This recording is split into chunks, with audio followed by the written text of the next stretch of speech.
Oi pessoal, tudo bem? Aqui é o Jones, professor de Química de vocês. Como é que vocês estão? Estão bem? Estão tranquilos? Fala pra mim aí. Então, gente, o objetivo da aula de hoje é a gente falar um pouquinho sobre o que é ciência, como é que a ciência se estrutura, como é que a ciência funciona, para que vocês possam ter clareza sobre esse monte de besteira que está sendo dita na internet, né? Coisas como, isso é só uma teoria, isso não foi comprovado. Ou então, olha, foi cientificamente comprovado que não sei o quê, né? Para vocês terem clareza sobre como é que funciona a ciência, tá? A dinâmica dessa aula vai ser um pouco mais rápida do que a gente está acostumado, né? Como disse no vídeo anterior.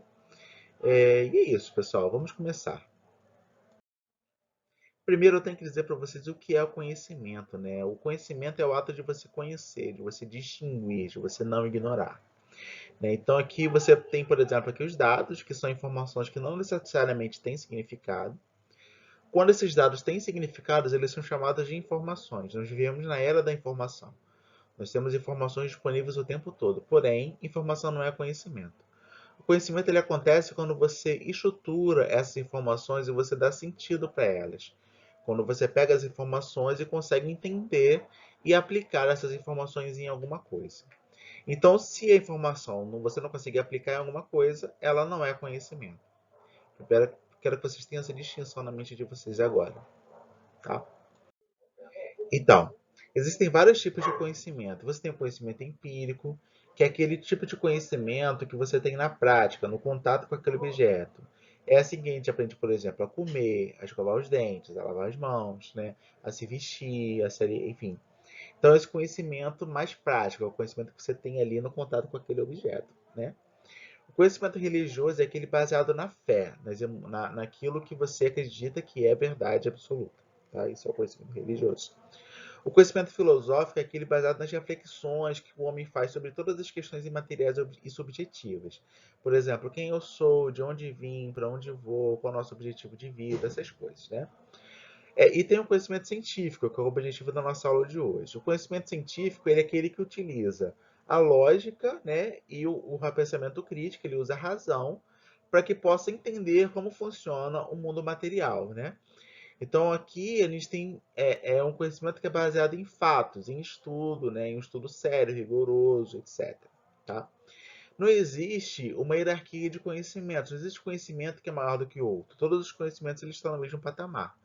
Porém, a desinformação ela pode gerar um conhecimento inadequado, um conhecimento falso. Tá?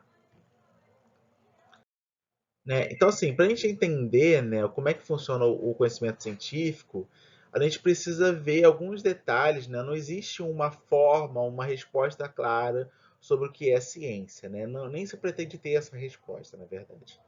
Mas existem algumas características que todo conhecimento científico tem.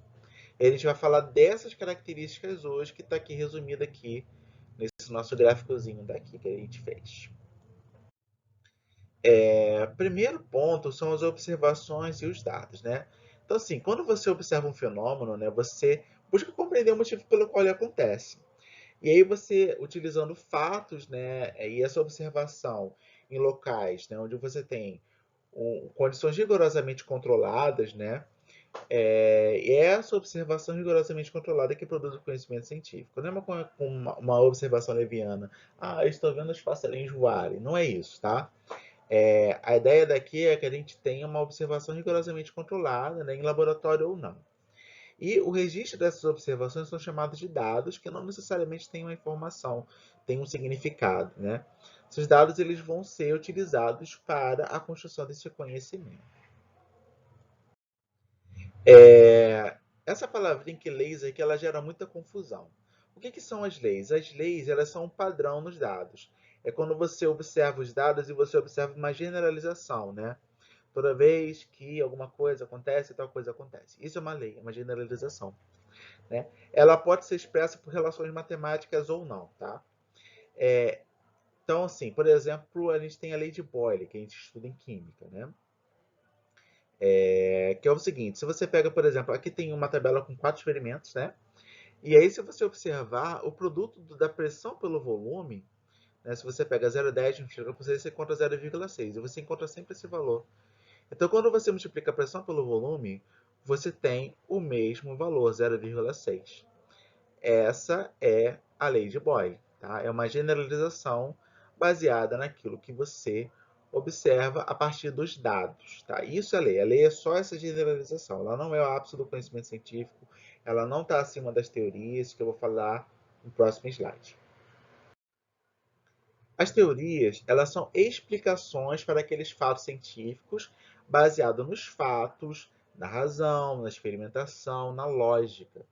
As teorias, elas são o ápice do conhecimento científico. Os cientistas, eles trabalham para chegar nas teorias, para chegar nas explicações, tá certo, pessoal? Quando uma explicação não possui tanto fundamento, é só uma ideia, uma opinião, ela é chamada de hipótese. Então não é certo, não é correto você dizer, ah, isso é só uma teoria, tá? Porque a teoria, ela é o ápice do conhecimento científico, é ali que a gente quer chegar. Mas não é incorreto você dizer que isso é só uma hipótese, certo, pessoal? Então, isso aqui que são as teorias, tá? Algumas teorias, elas são tão bem fundamentadas, há tantas evidências, né, que elas são consideradas fatos pelos cientistas, né? Por exemplo, o universo é formado por átomos, seres humanos respiram oxigênio, doenças infecciosas são contidas através de isolamento social ou vacina. A evolução das espécies é um fato científico. O nosso planeta orbita o Sol também é um fato científico. Então, são coisas que são tão bem fundamentadas, são estudadas há tanto tempo, que os cientistas consideram como sendo um fato, como sendo a realidade. Tá certo, gente? Mas nem toda teoria é um fato. Né? Uma teoria ela precisa ser testada, né, até que você chegue, né, a essa construção. Mas apesar de existir o fato científico, os fatos científicos não deixam de ser teorias, certo? Outro ponto, pessoal, que envolve conhecimento científico é a comunicação dos resultados. Como assim? Vamos supor que você faz um trabalho e você tem uma teoria, uma explicação sobre aquele fato que você estudou. Você vai pegar essa sua teoria e vai publicar numa revista. Só que antes de ser publicado nessa revista, o seu trabalho ele vai ser avaliado antes, tá? E quando você, enfim, publica esse trabalho, ele é avaliado pelos seus colegas. Então, se você estiver falando besteira, o seu conhecimento será ignorado, ele não vai entrar, não vai ser conhecimento científico. Agora, se você estiver falando coisas certas, esse conhecimento ele vai ser inserido dentro do rol dos conhecimentos científicos, tá? Então vejam, o conhecimento científico ele tem uma série de coisas, né? Ele tem que ser baseado em fatos, ele tem que ser baseado numa observação rigorosa, e além de tudo isso, ele ainda tem que ser avaliado pelos seus colegas, por aquelas pessoas que têm conhecimento daquele assunto. Então veja como o conhecimento científico ele é bem fundamentado, tá certo, gente? Quando você tenta explicar coisas que você não consegue ver, por exemplo, os átomos, ou coisas que já aconteceram há muito tempo atrás, você cria modelos. Os modelos são analogias, né, comparações que a gente faz para explicar fenômenos que a gente não pode ver. Por exemplo, os dinossauros. Como é que a gente sabe que os dinossauros eram assim, gente? Primeiro, o que a gente tem dos dinossauros? Ossos, fragmentos de ossos, nós temos fósseis, né? E baseado nesses fósseis, na comparação com animais vivos, né, e outras coisas do tipo, a gente cria, né, esse modelo de dinossauro que a gente conhece, que a gente vê desde que a gente é criancinha. Então, o modelo é uma explicação para aquilo que você não consegue ver. Porém, novas evidências, elas, enfim, como por exemplo, esse fóssil de dinossauro que tem penas, né, conservadas no âmbar, né, que é tipo uma resina vegetal. A gente vai estudar isso depois. Então, novas evidências, né, que é o surgimento de penas nesses animais, né, esses dinossauros, elas estão criando novos modelos para explicar os dinossauros, né? Então, o Tiranossauro Rex era como? Era com penas ou era sem penas, tá?